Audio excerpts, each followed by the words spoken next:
Question. And so, you know, that again, that same deal was we started to demand of him that he understand how good he was, and that's the key is you gotta convince the player or the person or whoever you're dealing with that they're as good as you think they are.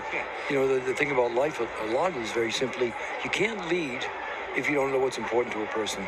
And so George and I both, on Jeremy, homeschooled. Wow. Oh yeah. And played high school basketball only his senior year. We saw him in workout and said, geez, we got to get this kid. But he was so quiet because he hadn't been exposed to the world to some degree. And our job was to say, you can take your ability, 6'6", and turn it into a very, very good living and have to, because he did love basketball, and have him come out of his shell.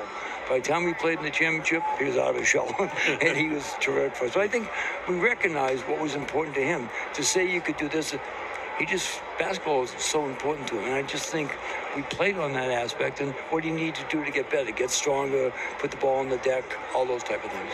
It's interesting because thinking back, Jeremy Lamb in college, he wasn't an emotive player necessarily. So homeschool makes a lot of sense, perhaps. You guys brought that out of him. This is really neat to have Jim Calhoun, George Blaney in the booth with us here. Was that the first name that came to mind, too, when asked the development question? Jeremy Lamb, Coach Calhoun, or is there someone else? Well, you know, I was at a event over in Seton Hall, and I was standing there with a good friend, as I said before, Mike Krzyzewski. And he's watching this kid from New York, a kid named Ben Gordon. Wow. And he said, I don't know where he fits on the court, and I'm thinking on the court makes no difference. Point guard in stores. Like I'm saying, he's like 6 feet. He's not a point guard, but he could take the elevator, standing still about as well as anybody for his jump shot. Well, you know, once again, 17 points a game in 11 NBA years. That guy was out of position. I say that kiddingly about Mike because he's one of the people I respect the most as a coach and as a person. But he's one of the kids that went from people think, you know, potential to a great player.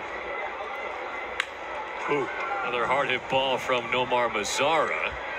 That's going to put runners on the corners. Well,